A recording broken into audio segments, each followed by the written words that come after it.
get their homework assignments are like, oh. Welcome, everyone, to the Fall Academic Assembly reception. I appreciate how busy everybody is, so I'm so grateful you all to be here. I'm Donna Cataldo. I am this year's Senate President and also the Chair of the University Academic Council.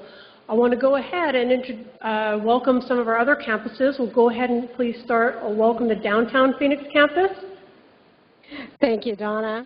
I'm Robin Boniface. I'm the President of the Downtown Campus Academic Council, and I'm from the School of Social Work, and we're having a wonderful time down here at the Cronkite building. We're in the PBS studios. It's a beautiful room. We have a beautiful spread of food, and we're having great conversation. Thank you, Robin. We'll go ahead and we'll welcome the West Campus, or pardon me, Polytechnic Campus.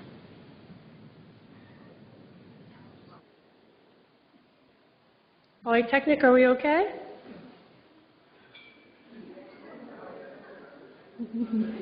Are they still at the bar?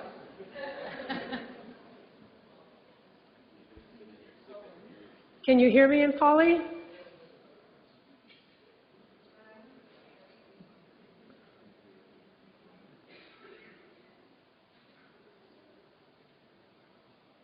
We okay? Maybe I'll move on to West Campus and we'll come back. Right. Do you hear us in Poly? Okay, well, we'll go ahead and we'll welcome West Campus, please. Hi, I'm Owen Anderson, and I'm the president of the West Campus Faculty Assembly. I'm glad we could be here today. Thank you, Owen. We'll cut to Tempe campus, please. Yes, hi. I'm Joan McGregor. I'm the president of the assembly here in Tempe, and I welcome everybody today. I'm a professor of philosophy, and glad to be your president this year. Thank you. And do we have our Polytechnic campus with us? Are all the engineers here in the room with us? Did all the engineers leave? No? Okay. We'll go ahead and start. All right, we'll give them a moment to chat. So this means you have an opportunity to browse back through the dessert section. Everything looks delicious.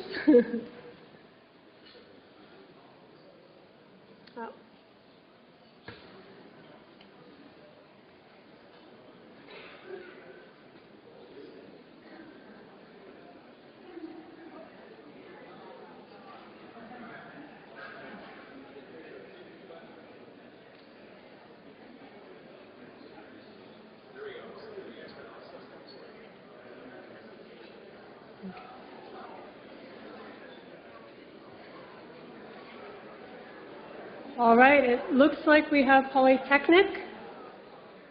Igor, can you hear us?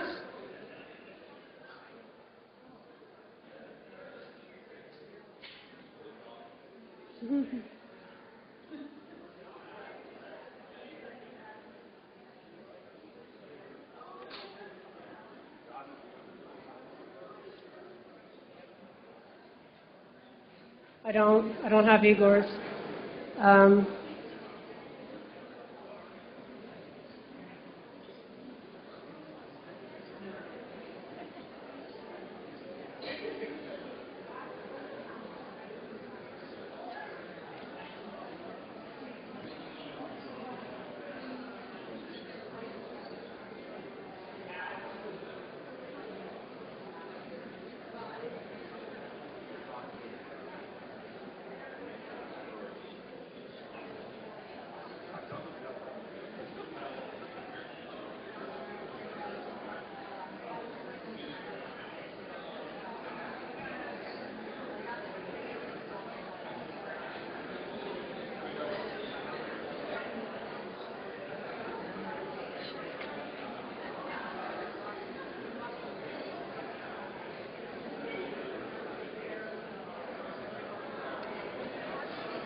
Just their connectivity.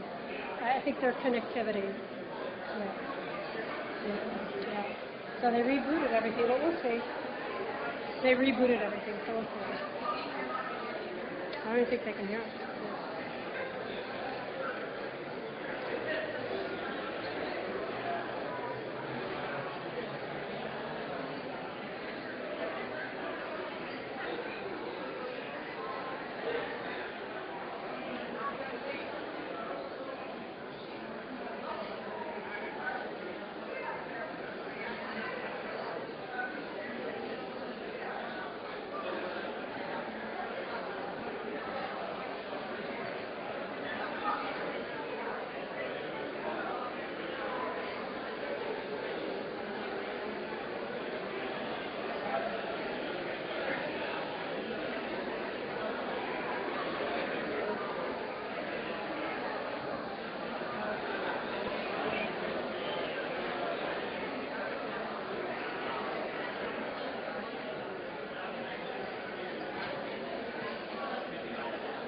Well, thank you everyone for your patience.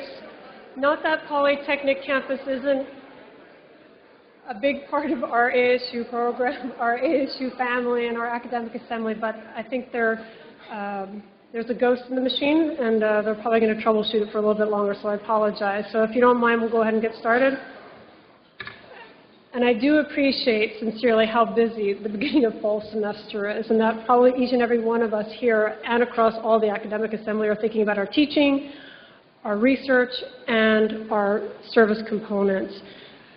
That being said, I would ask you, though, to kind of pause for a second, because this beginning of semester is always so busy, but pause for a minute and consider your colleagues here, you know, that are at the different events, and your colleagues that are also in your colleges. And that being said, we're also so fortunate that we are a growing and diverse faculty, and that some of these faculty are new, and this is their first semester here. Some of you are probably working on your promotion tenure packets and thinking about those. And then some of you have also taken on new coursework, and you're trying to create a dynamic program of studies so as to challenge the expectations and needs of our new learners. That being said, we all have great experiences and great qualities that we can share with each other. And we are 3,500 strong. And again, we all have something very positive to offer to one another to help promote and support each other. And so I would ask you to at least start to consider, what can you do to help your peers, help your colleagues, you know, how can you support them and promote them to do well? And I would say that the best way to know our faculty members and what they need is through communication. And through that, we just really need to ask and listen. For instance, I'm in the College of Health Solutions, and our KIN program, through regular communication and a few social outings, helped one of our new faculty consider where to live, met one-on-one with them, provided the content that they needed for their courses, and ensured that they had support by helping to recruit a new student teacher to help them get the support they need for the semester. And honestly, coming from a small Midwest college to ASU is a big change. And we do this, you know, the same thing with our research faculty. We have so many great corporate alliances and clinical alliances. We also want to support them by introducing them to all those partnerships so that they can continue to be successful in their research endeavors. They want our new faculty member to be supported and successful, making sure they have everything they need. The power of that program is their faculty, who can come together and help each other. And the power of this faculty, our academic assembly, is the 3,500 member strong group that we are. So if you consider it, you see that the Senate structure and the academic assembly that has been established is in some sense very much like that program that provides the tools and resources that we all need to be successful. The difference is we're just doing it at the institutional level. Okay? The spirit is not any different. Faculty working together to help one another, whether it's at the program level or the Senate level. And honestly, the only way this can work is if all the faculty voices are heard. So, here are the few initiatives that the Senate's working on based on what we've heard from you all. We're currently working with our leadership to increase faculty salaries to at least above half of what our ABOR-approved university peers are. We've heard the needs of increasing lactation rooms from our faculty, so we're working on increasing lactation rooms on all of the 4 campuses as well. And we also know we're all super sensitive about academic integrity, and a Senate-led initiative helped to ensure that we have online proctoring for all of our math placement exams. So, one of my great privileges thus far has been to visit some of the campuses, and you won't be surprised to hear that a lot of the concerns that I hear are all the same. Each campus has a unique personality, but the faculty are all fantastic, and we all have similar needs and concerns. Okay. Again, the power of our academic assembly is derived from a consensus of our 3,500 member-strong faculty. But a key challenge to consensus building requires great communication. So my priority this year is to enhance the communication so that we can accurately echo your voices. So, if you have any ideas, talk to your senators, talk to your campus presidents, or talk to me so that we can put those thoughts into action, okay? And that will help keep ASU being a leader in research innovation and teaching excellence. So speaking of excellence, let's go ahead, and I would love to introduce our president, Michael Crow, for ASU. Thank you, guys. Have a great fall semester.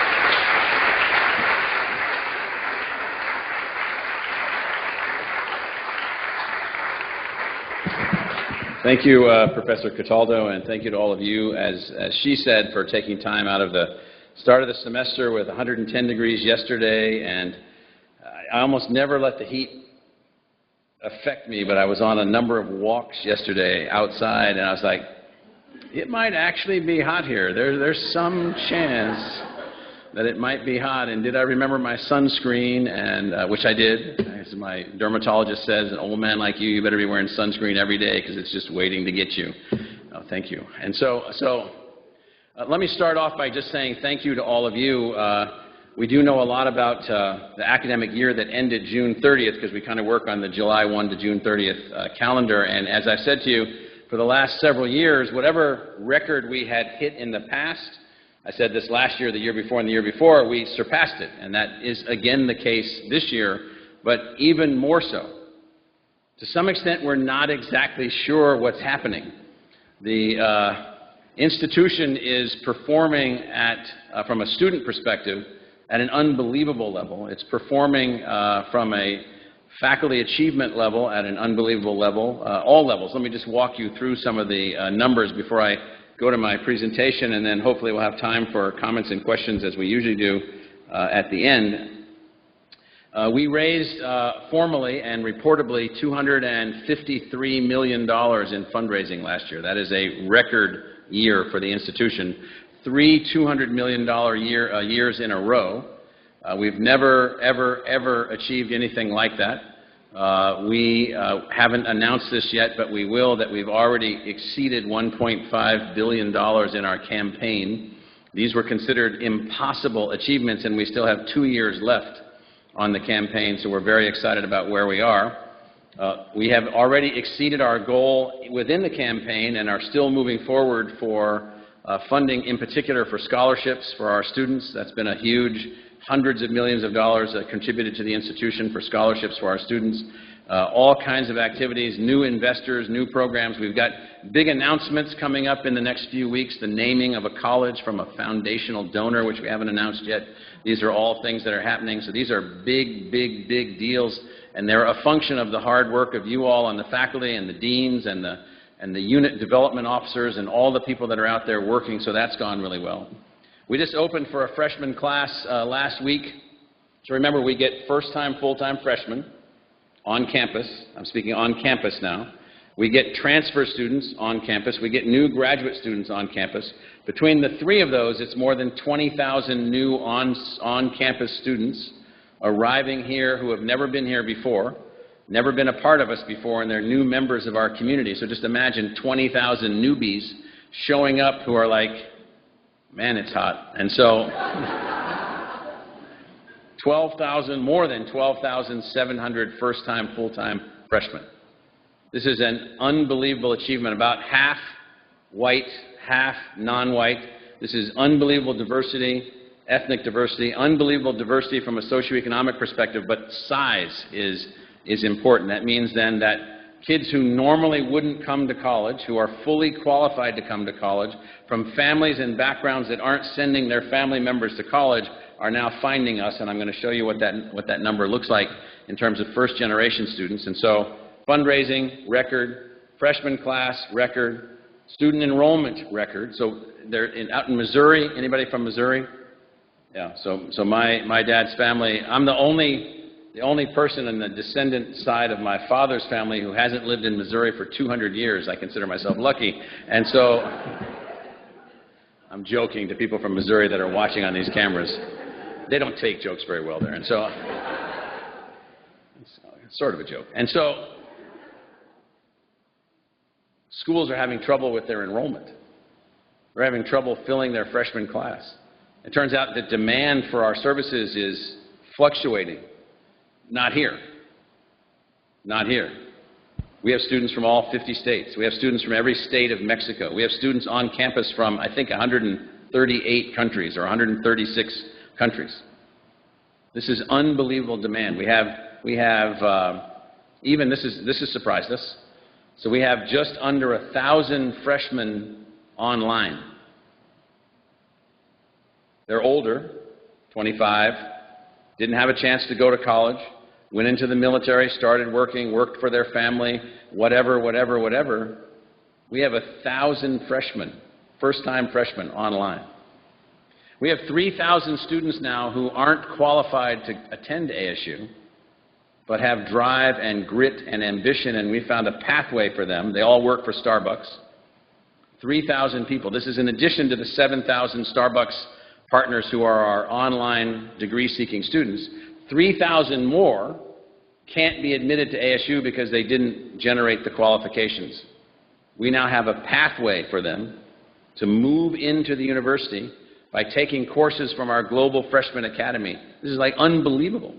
So whatever happened to them along the way, they now are proving, we call it, they're taking a 400-hour AP test. They're taking full courses, moving forward with these full courses, demonstrating their ability to be a college-level student, and so they're coming through and they're moving forward. We do know that we'll have, including online, 17,000 transfer students from community colleges this year. 17,000.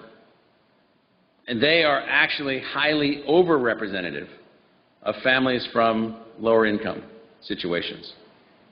So we are attaining the design parameters that we intended the university to attain. A class representative of the full socioeconomic diversity, attracted to a faculty operating at the highest level of competitiveness. One measure of that competitiveness, and I have a slide for that in a second, is that we broke a threshold record that even surprised us. So our research expenditures, as reported to the National Science Foundation in the last year, through what's called the NSF HERD process, the Higher Education Research and Development Accounting process, we will report a number above $600 million in expenditures for the last year. This is an unbelievable achievement. There are, on the planet, 7 or fewer universities at that level of funding that don't have a medical school on the entire planet.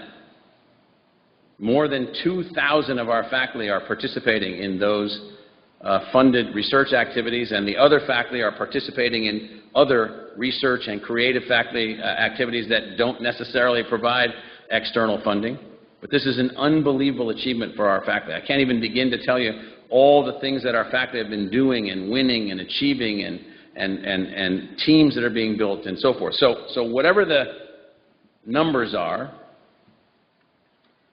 faculty achievement, student achievement, diversity achievement, fundraising, megawatts consumed to air condition the school, repair after 3.6 inches of rain fell on campus in 30 minutes a few days ago, damage on campus A, damage on campus B, damage on campus C, all records. And so we're very happy about those achievements. And so I just want to say thank you for that. Now, what I want to do, if I can get the slides to come up, I want to show something to you, and I don't want you to be startled by this. Just think of this as, you know, what college presidents do in their spare time. They think about what kind of institution are we. So you all probably think that we're an institution that's the academy model. Well, we are a type of academy model. An academy model is generally a smaller college. Animating purpose is the enlightenment of individual students. So we calculated today to build enough academy model colleges and universities in the United States like Bowdoin and Oberlin and Colorado College and Pomona and Pitzer and schools like that, we need 14,000 more. Not 1,400, 14,000 more. It is not likely that 14,000 more of these colleges will be built, and, by the way, they cost per student 5 times what we cost. 5 times. They therefore do not scale, cannot be built, are not replicable, are very good at what they do, but it's not our path. The second gold little circle over there is the model that universities operate when they're managed like a bureaucracy. So that's what we used to be. Survival of the institution is the most important thing. When I arrived to my desk 16 years ago, all people talked about were politics. That's all they talked about. How much was the legislature going to give us? Well, they don't give us enough now, they don't invest enough in us now, but that's all anyone talked about. And we have moved well past that. We'll send this out so everybody can take a look at it and offer comments or critiques of this. This is just some thinking. The blue one, the market model, what's an example? Who wants to tell me an example of a what? Well, University of Phoenix. Yeah, so the market. So what's the objective? Profit, maximization, and shareholder return. It's a corporation. What other objective could it have? And so then there's another one at the end. Call that ASU as a prototype. A different model, what we're calling the enterprise model, the public enterprise model, using some of the green and some of the yellow and some of the blue, and coming up with a different animating purpose. So our animating purpose is social transformation. That doesn't mean that we don't enlighten individual students. It means that we have figured out how to enlighten individual students from every family background imaginable, including whether or not they have money or not, at scale. That's a very different approach to things, without large levels of political interference from the gold column. And so, just to give you some sense of how we're evolving as an institution. Now, around the country, governors, including Arizona, state leadership, business communities have set what are called educational attainment goals. And these are goals being set by every state because every state believes that they're not educating enough of their population at a high enough level to be as competitive as they need to be. So they basically said, I'll pick a state like Utah. So Utah, 66%. So what that means, just to read the statistic. So Utah has decided that they need 90% high school graduation rate and 66% of the high school by age 18, and then 66% go on to some kind of post-secondary thing, community college, technical school, or bachelor's degree. Arizona set theirs at 60, Colorado at 66, Texas has set theirs at 60 by 2030. The outlier there is South Carolina, 29. That doesn't mean they're, South Carolina's, funny to begin with, but it's 29% bachelor's degrees, and so it's just the only thing that they set. The other states are somewhere between 29, 30, 33, 35, 37% bachelor's degrees, so it's a good number for South Carolina overall. Now, what this means then is, I ask you, how do we achieve these numbers?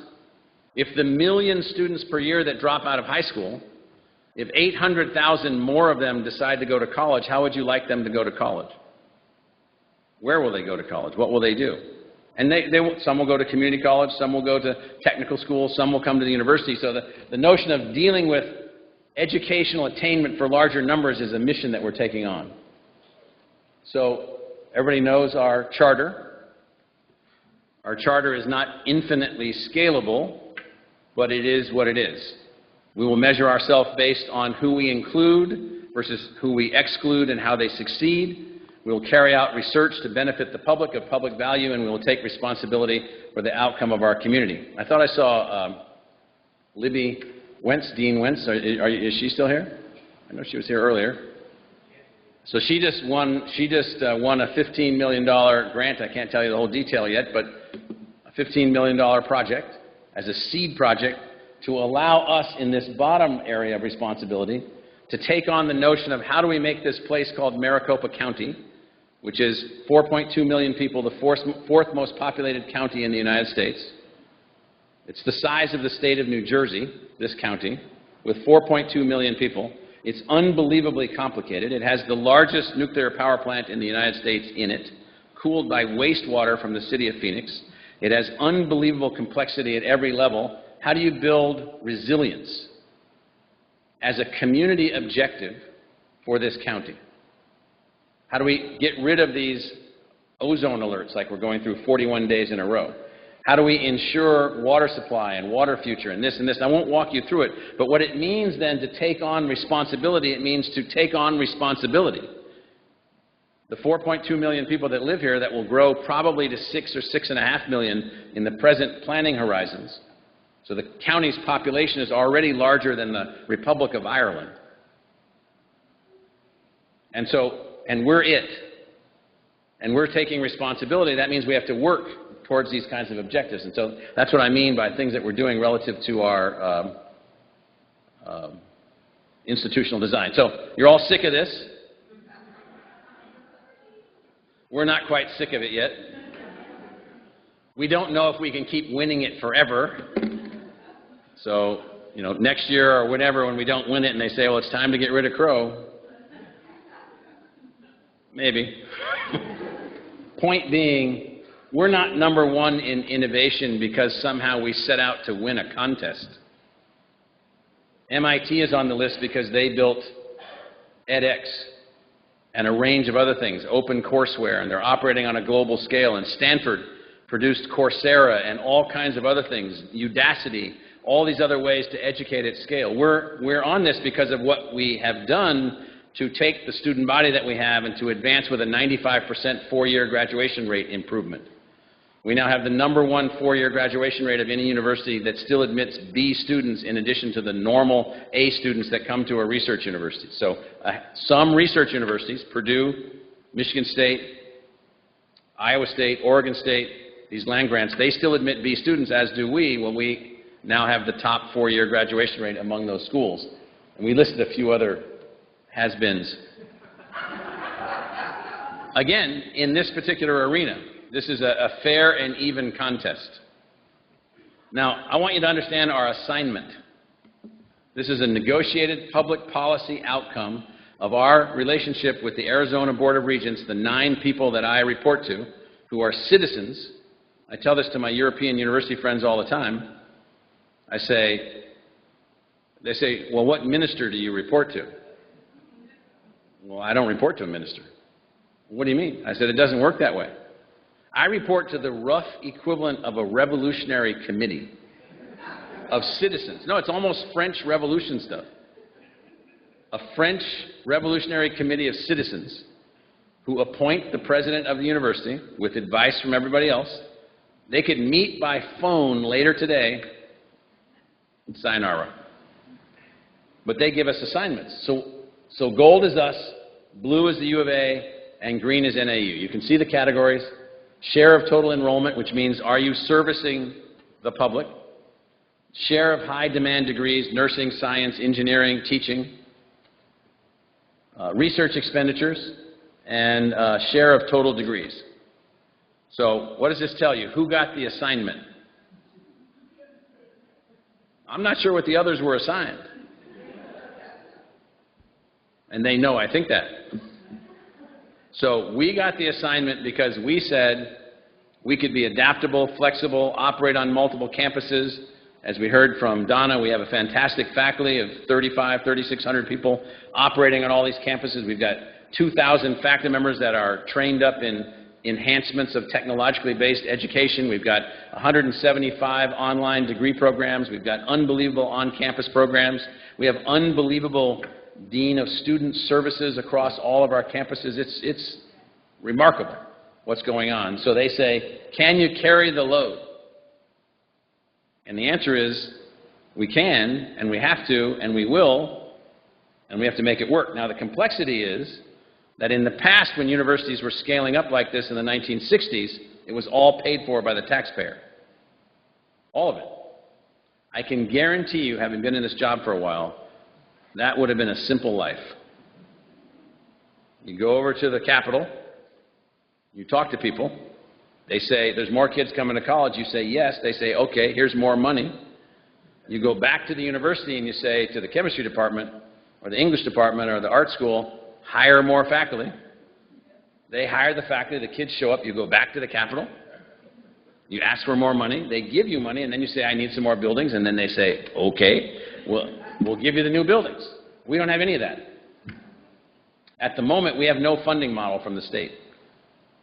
Just let that sink in again. We have no funding model. We have money, but no model. They're generous, but not enough. And so what we are saying to them is, we can do this, but we need you to invest half of the cost of education for an in-state student, roughly $8,000. They're not investing $8,000, quite a bit less than that, half of that. And we say, if you do that, you don't have to give us anything else. We'll manage everything else there is to manage. Now, we don't yet have them believing us. And we have another problem. As society has decided to equate ideology with many other things that it was never equated to before, we find ourselves in the following situation. Registered Republicans in the United States, based on recent polling data, say, about 70% of them, that they're not sure that universities are of the value that they have been in the past. That's a big deal. But the reason is perceptions of ideological differences, perceptions of the lack of free speech.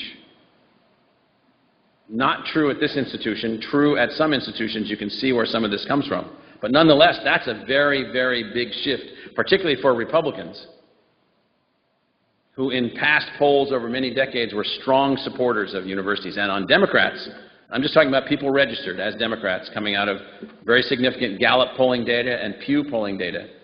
The number one issue among all issues associated with education, and education is in the top 4 issues for Democrats, the number one issue for education is the cost of tuition. Now, we didn't raise our in-state tuition costs last year, costing the institution millions of dollars of revenue, not being made up as it is in other states by state appropriations. We decided to find other revenue, find other ways to manage our costs, find other ways to advance the institution. But I'm just telling you that we have this assignment, and let me make sure that everyone understands this. It is our assignment. The only people that are going to figure this out are us here. The legislature, we will eventually convince to make additional investments. But even when they do, they won't be the way any university was funded or created in the past. We have to move forward in new ways. I've said that before, and that's just to reiterate it. So this is letting you know. So this is every research university that's called Very High Research University in the United States. Every dollar that those universities get from tuition resources and state appropriations divided by the number of graduates, which then produces a very difficult number to understand called the cost per degree. Now, it's not the actual literal cost. It's every dollar of state appropriation, every dollar of tuition. How many people did you produce? You can see that we're on the right side of the equation. I've listed all the other Pac-12 schools. You can see UCLA there, very far to the left. You can see the U of A there. You can see where we are. This is what we use to say to people, please stop talking to us about how inefficient we are. Talk to everyone to the left of us. We don't really want to hear that anymore.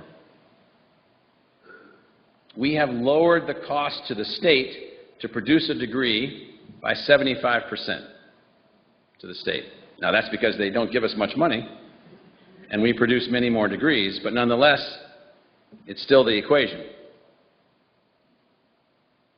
Now, going forward, this is enrollment by category 2003 through after 2020, and all I want you to see is the slope. These are different types of students, international students, in-state students. We'll get you this so you can look at this in more detail. So Donna will send it out through you or whoever, or through Mark and Donna to the entire faculty, just to take a look at these things. And so basically what you can see, the squiggly lines, which are hard to see, is the online stuff. We have huge uptick in our online students, but what you're going to see happening here is dramatic further evolution of the institution in terms of diversity, scale, impact, and so forth, with lots of things happening on the Polytechnic campus and the West Campus, particularly in terms of immersion campus growth. Now, you've seen this chart before, but I want to reiterate it again, and it's even more acute for the fall of 18. This is the income distribution for the freshman class. So the last category to the left are families with, well, you can see the second category is 20 to 40K, so the last category would be families with less than $20,000 of income. That actually is the second largest category of students for the freshman class. Between those at 40K and below, those two are huge. I mean, so look what we've done. So gray is the class in 2002. Gold is the class in 2017. I don't have the data for 2018. What does this tell you? We grew the class. We enhanced access.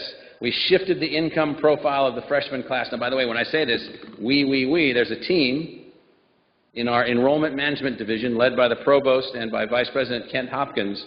Unbelievable. How do you find the talented, gifted, capable students at all income levels and get them to the university without a financial barrier? At scale. With no state financial aid. It's easy to do in Georgia or Illinois or California where there's large state resources invested in financial aid. We don't have any state financial aid to speak of. So let me show you that. So this is the chart. So family incomes, far left blue is under 20,000. You can see the incomes running across the bottom. You can see the median or average net tuition, $2,300, and including work study, it's $2,200 for all of our undergraduate students.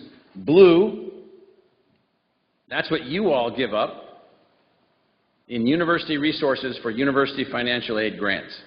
Green is the federal Pell Grants.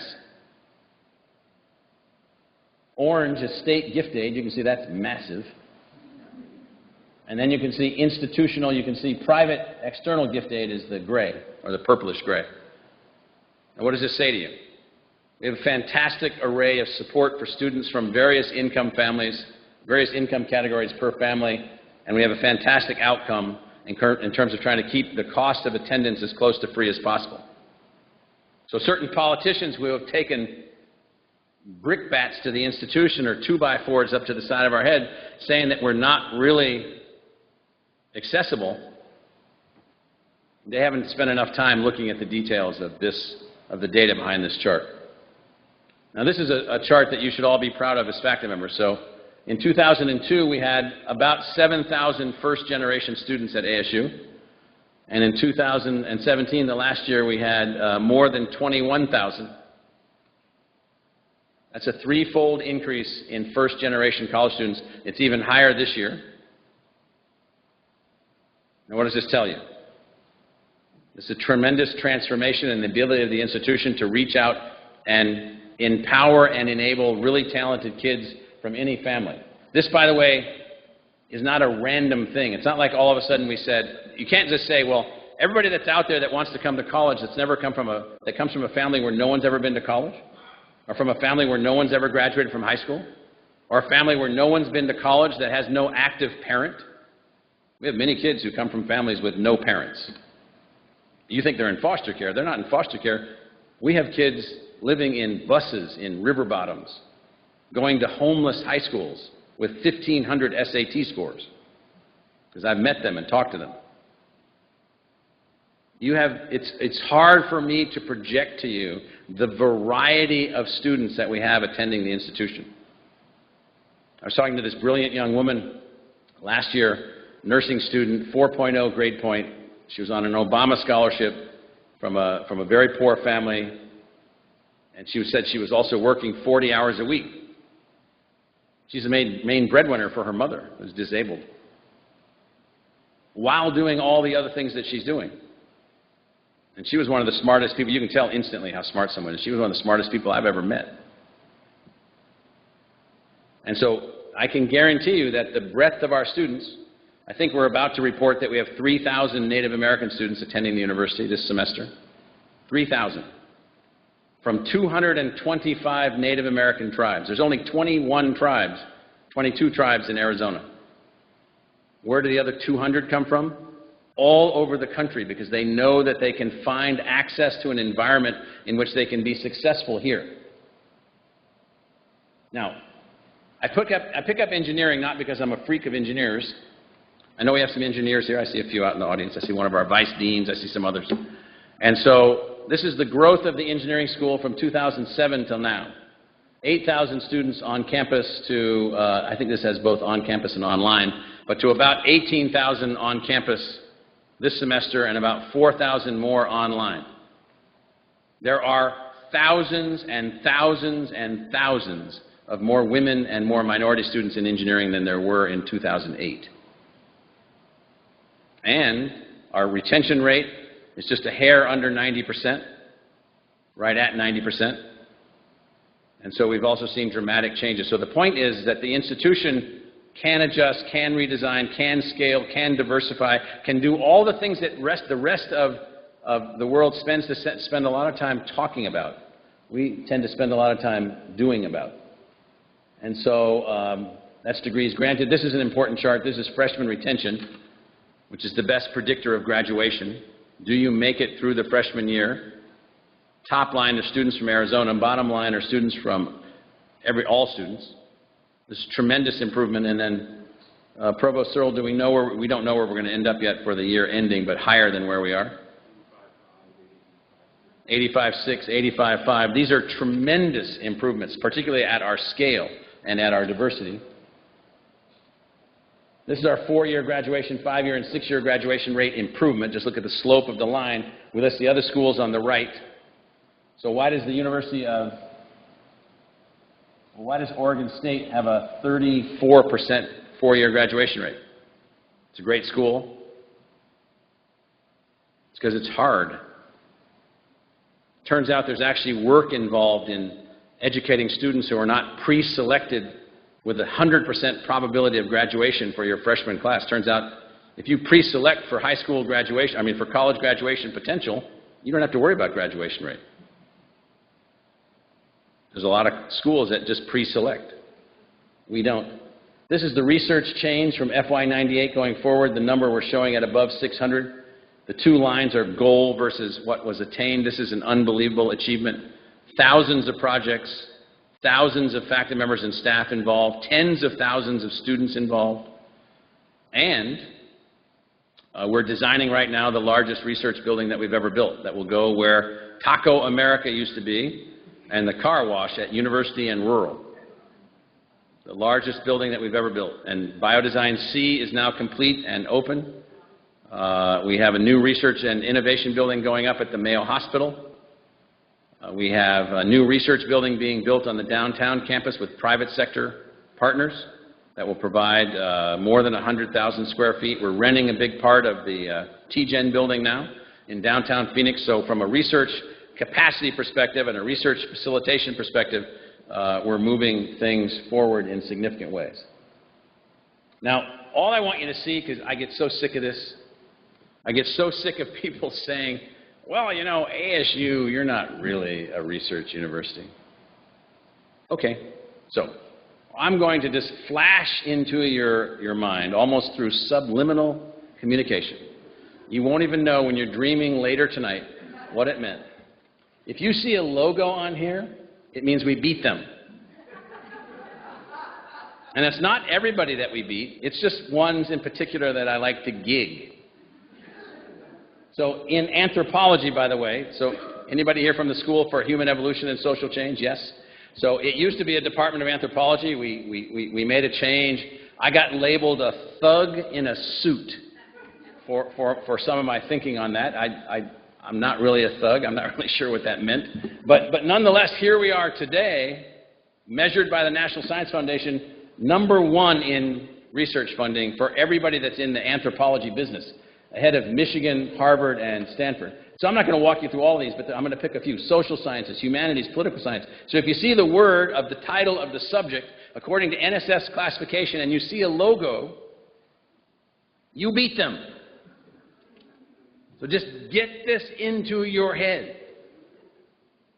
So NASA funding. Who would have thought that we had more NASA funding? We had the NASA administrator on campus yesterday, had a fantastic meeting, several members of Congress here, fantastic meeting with the new NASA administrator and all the things that he's trying to do and all the things that he's trying to achieve. But who would have thought that we had more NASA funding than Stanford, Georgia Tech, UCLA, or that loser Columbia? Or who? But let's get to something like engineering. This is according to the National Science Foundation, not according to us. Ahead of schools like Caltech and Cornell. But forget that. Take a look at the top one. NSF funding. 23rd, and NSF funded over 700 schools last year, 2 years ago, 2016. NSF funding, 23rd. So that means we have more NSF funding than those 4 middle brand schools. Nobody, like I'll show these slides to people and they say, he's a liar. Actually, I didn't produce the data. So over to the west of us is a whole series of big research universities called the University of California. So I'm going to fly you through these. So if you see a UC logo on here with the exact same questions, it means they lost. So let's take a look at, let me pick a couple of these. Oh, humanities. Not too bad, Berkeley. Engineering, not too bad. HHS funding. Now, we don't have a medical school, so we didn't beat everybody, but we beat Santa Barbara. But I like this one, NSF. So that's looking pretty good. And then NASA, that looks pretty good. Department of Defense, you might not like that we're doing a lot of Department of Defense work, but some of your colleagues are. That's pretty good. And so again, this was just meant to sort of let you know. Now, a logical shift that we're going through, and I apologize for the time today, but a logical shift. So let's assume that pre-K through K-12 is preparation to be a learner, and that you're going to spend the rest of your life as a learner. So we went ahead and trademarked the term universal learner. We now own that. It's only like $50. And we're paying a few shekels to some lawyers to get universal learning. So we're going to own that. And what are we trying to do? What we're trying to do is we're saying that basically, once you're prepared to learn after high school, universal learner is what you're going to be if you're going to be successful in this society. And we're going to find a way to be engaged with you, whether you come to see us as an 18-year-old in full immersion, or a 24-year-old as a graduate student, or a 24-year-old as an online freshman, or a 30-year-old as an online master's student, or a 40-year-old trying to pick up some courses, or a 50-year-old or a 60-year-old, or if you've seen the 2 cranes down on University, you may not know what that is the world's coolest old person dorm. And it's called Mirabella. It's a joint project with our ASU Enterprise partners and a fantastic firm for 350 families that will live in there, or couples that will live in there, that will be in some stage of phased retirement in a lifelong learning smorgasbord extravaganza.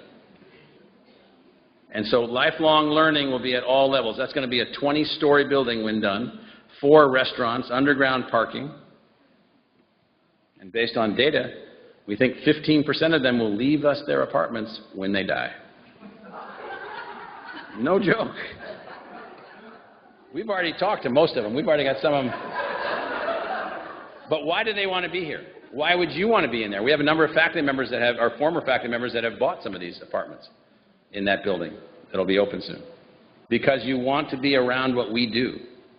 You want to be around learning. You want to be engaged. You want to teach. You want to mentor. You want to have your life continue to evolve. Well, that's what lifelong learning means. So, universal learning for us will mean evolving the institution, not to change what you all do. We're not going to change that. We are going to change with what you do, who we can touch with it. So we have, I don't know, thousands of online courses now, thousands. Tens of thousands of online tools from those courses. Hundreds of thousands of mechanisms. 5 million objects in our library. Art collections, music collections, historical collections. What can we do with all of that to be more democratic? It doesn't take anything away from you all, or your students here with you. It doesn't take anything away from the graduate students that you're working with. It's all in the form of a public good. So how do we intensify the public good character of the institution? So, that's my update on where we are, and I'd be open to any comments or questions. Thank you.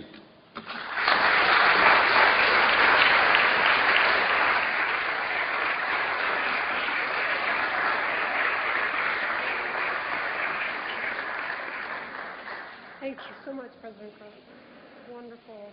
All positive information. Do you have time for a Yeah, I have time. Yep, if we go quickly. I'm going with a couple of people to meet with the student body elected leaders at the TGIF restaurant at the Diamondbacks game, where we will receive what they've been working on all summer, which is their desired changes in the university, their recommendations of what they think we should be doing. And we've been getting fantastic recommendations from students. And so every year about this week, we meet at the Diamondbacks game and we eat fried food that you're not supposed to eat, and then watch the Diamondbacks win, but we really receive these issues from the students. So, yes. Thank you. We'll start with the downtown Phoenix campus. Do you have a question to start for? Yes, we do. Perfect. Thank you. First of all, President Crowe, thank you so much for your presentation. That was very interesting and encouraging, what's happening here at ASU. Our question relates to a different set of data.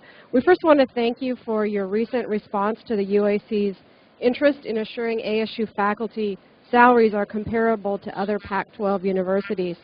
The data on mean faculty salaries is very encouraging, and we appreciate your commitment to offer competitive salaries to new assistant professors. However, mean salary data can mask large discrepancies among equally ranked faculty in the same unit. For example, the mean salary for full professors at ASU is about $140K, yet there can be a $40K to $50K variance from the mean. And in some cases, the most productive professors are the ones on the lowest paid category. So we were wondering what strategies are being considered to address the issue of salary compression.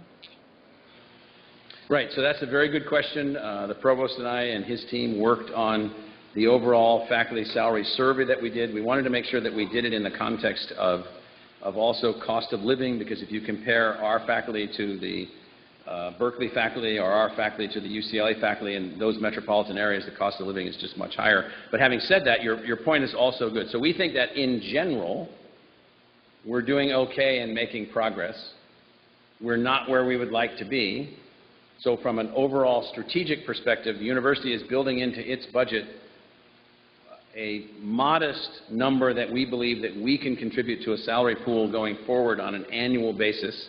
And then we are empowering the units, the college-level units and the school-level units, with incentives and other mechanisms to further increase that general salary number.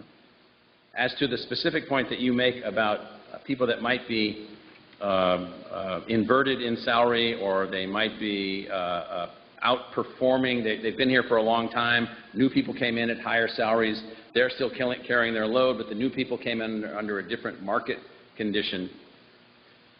I have said to the provost, I'll say again, I'll say to all of you, we're prepared to look at all of those cases when a systematic presentation is made relative to something other than a generality, meaning it's got to be a specific proposal for a specific individual or set of individuals in a specific unit that then clearly illustrates where we have a problem. Then if we have that problem, and we can't always see that problem because we don't have all of the information on the performance of every individual, we will make resources available to remedy that problem. If there are inequities, unfairness, things that are historical artifacts, which are different than a person's performance.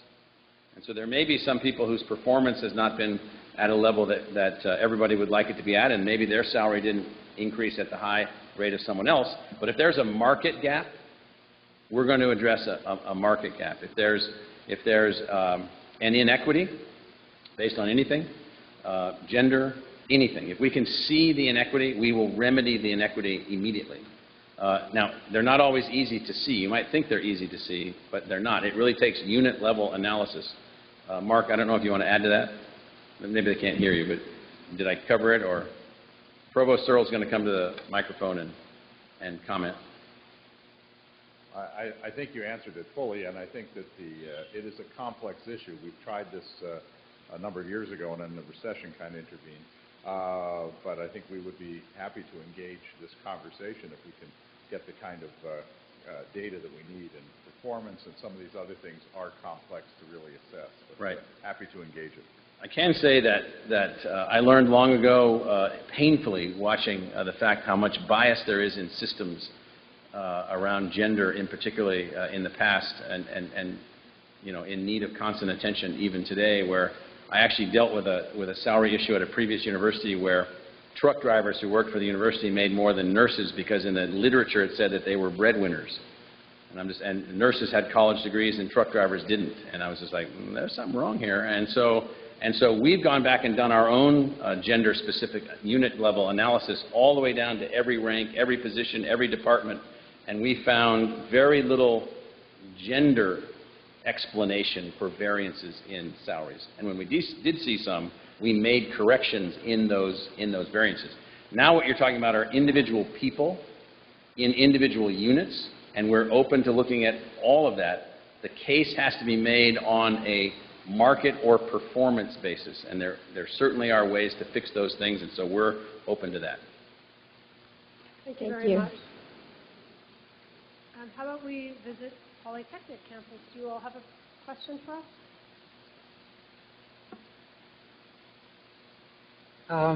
President Crow, I have a question regarding the organizational habits.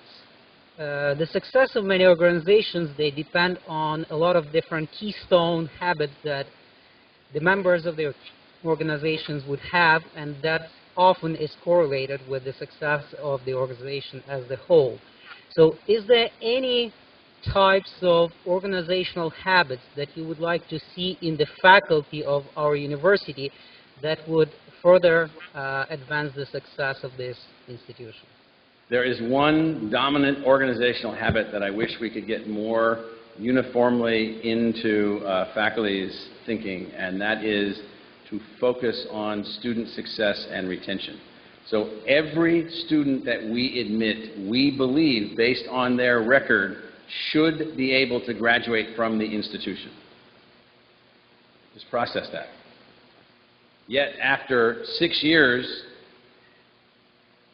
some significant percentage have still not graduated.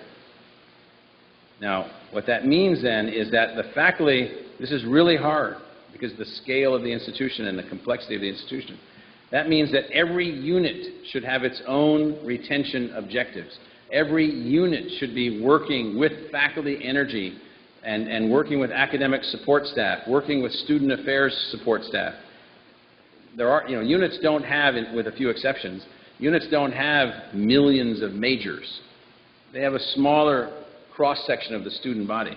And then if you then reduce those down to first-time, full-time freshmen and transfer students, it's even a smaller group. And so we believe that the faculty should have sufficient energy and drive, although it's very hard, to engage these students. Now, some of them come from families where or situations where they've never met anybody like you before. Ever. It's very intimidating.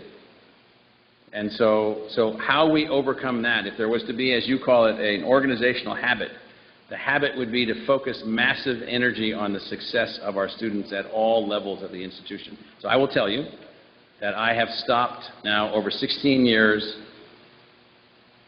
probably on the order of low hundreds of times, to talk to a student that appears to be in distress. physical distress, emotional distress. 90% of the time, the person was in distress, and the person took my help. 90% of the time. Then they don't know who I am. I don't tell them who I am. I just tell them, I work here. What do you need? It looks like you're really hurting. It looks like something's really going on. How can I be helpful? And the results of that, as we've tracked some of those students, have been really, really... Now imagine if everybody in the organization, every time they saw a student in distress, someone was reaching out to them. Eventually they'd get sick of so many people trying to help them. Well, who's going to get sick of that? Nobody. And so organizational habit, focus on student success. Fantastic. Thank you. How about Wes? Do you have a question for President Crow? Yes. Our faculty has one question. So reading what's out there in the specialized or not so specialized literature, some colleagues fear that there may be another economic slowdown or maybe even a recession around the corner in a couple of years, in a few years. And so the question is, what is ASU's strategy to withstand another recession whenever it happens to hit? Well, here's one thing I'm sure of. There will be another recession at some point.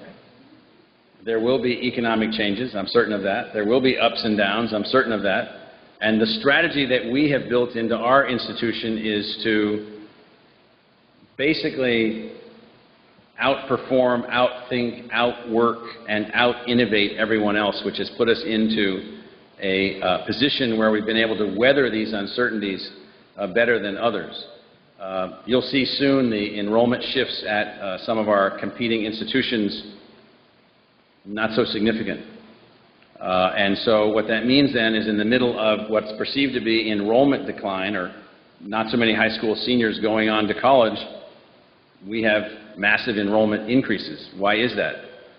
Because we have something that these students want. We know how to market it to them. We know how to engage them. We know how to engage their families. And so, I mean, our experience in the last recession, the Great Recession in 2008, 9, and 10, was to make dramatic changes in the structure of the institution, to weather that by moving in new directions, to accelerate new initiatives that could position us by the end of the recession to have certain kinds of advantages. And so if we enter into another significant economic slowdown short of, you know, the fall of Rome in 476, I mean, so if we somehow don't have to encounter that, we believe that we're agile and adaptable. Now, the risk that we have within the structure of the institution goes to our very significant reliance on market performance, competing against other colleges to attract students here. So we did see a decline in international students from China. We saw a decline in international students from Kuwait. We saw an increase in international students from a few countries. So we're operating at this level of international students where we used to be at this level. So a slight perturbation up here is we're not concerned about that yet. But if there was to be a dramatic change in that, but without ways to replace that revenue, that is a risk that the institution is subject to. And so we're trying new techniques to find the right students. We're advancing with an understanding of that, and we're also working on managing our financial risk. Now, our financial risk is complicated by the fact that we're doing many things to advance new initiatives, all of which cost resources. So we're trying to make certain as we advance against new initiatives that we're not advancing against new initiatives that can't be altered if they didn't have to be, meaning there are things you must spend no matter what. There's things that you might spend if you have a chance. There's some things that you might spend if you have a few extra shekels here or there. We're making certain that those last two categories are flexible, allowing us for the things we absolutely have to have those. And I think right now we're managing that well. If things got dramatically altered through national crisis or international crisis, what I can tell you is that I think that we're probably more adaptable than other institutions for lots of different reasons, and that we would find our way through it. So that's my best answer. Maybe there's one more question, I think. Yeah, if you have time, please. Yeah. Okay. Well, thank you for your presentation. With all this innovation, can you cool it down here in Tempe. So, well, the answer is we're working on the night. In fact, I thought I saw Chuck Redmond was here. Was he here? That wasn't really my question. No, but yeah. Chuck Redmond is, and others are leading a project on lowering the nighttime heat Good, index. good, Yeah. okay.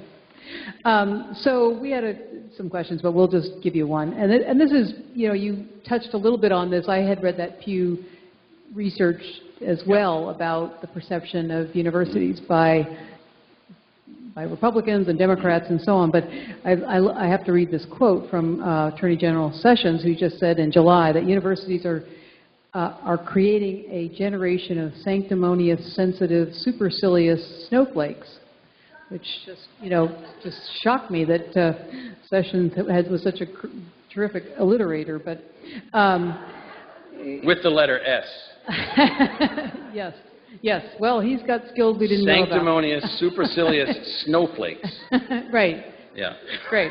But none of us would recognize that, right? I mean, that's really not what we're doing here at all. I mean, it's so far from what we're doing. But I think that makes me nervous that kind of perception's out there about universities and colleges. And what I want to, ask you, you talk about like changing the perception of where we are ranked in terms of all these things. How do we get the public in Arizona, we still are an Arizona university serving this community, and get this community and this state to understand what in fact we're doing, which is so far from that? So there's a political ideological debate that the Attorney General might have been participating in with his 3S statement about supercilious, sanctimonious students and so forth.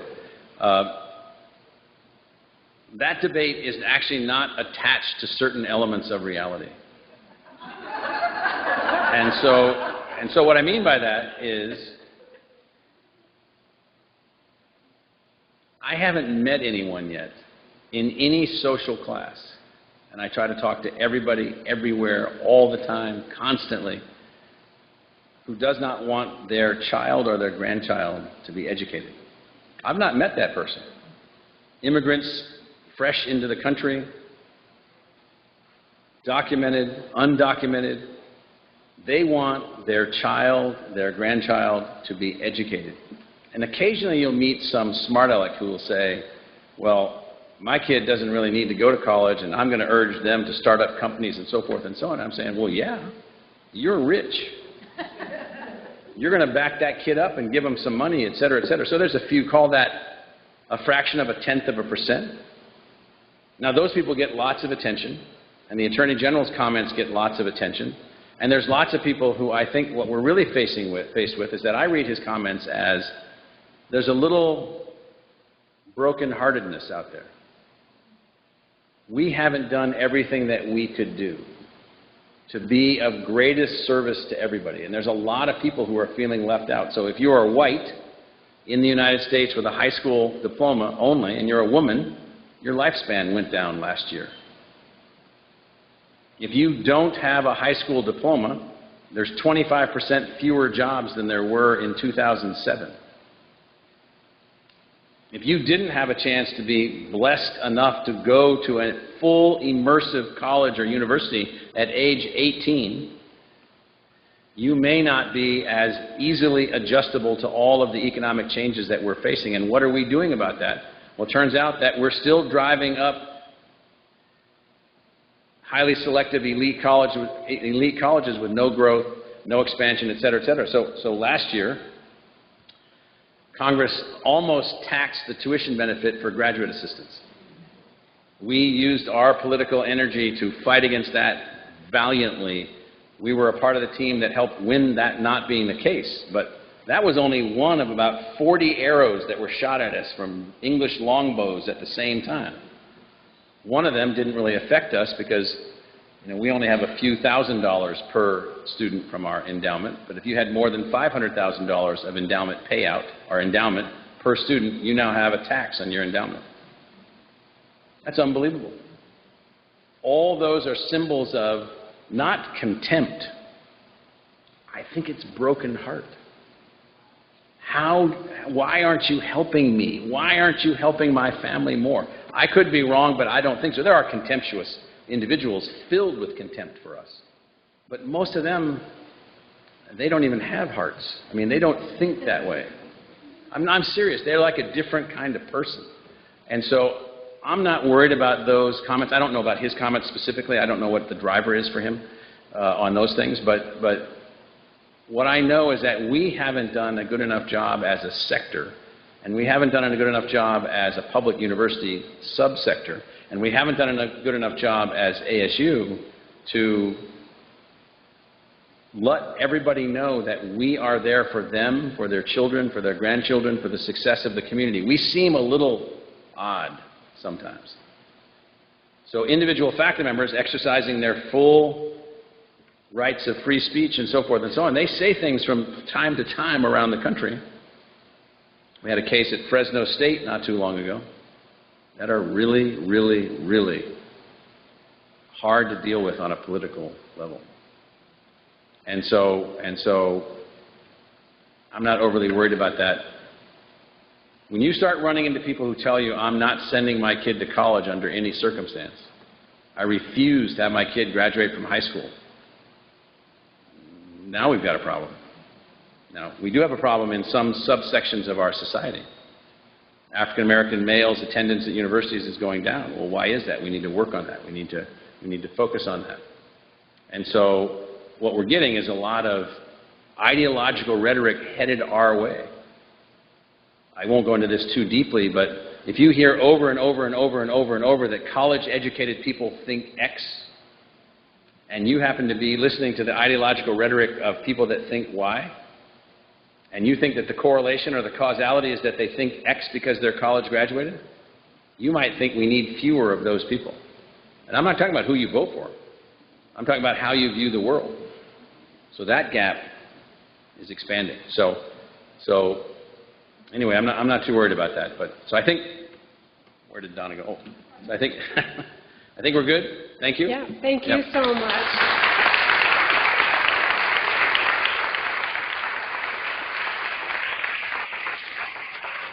Thank you, everybody. Have a great semester, and thanks for spending your afternoon with us.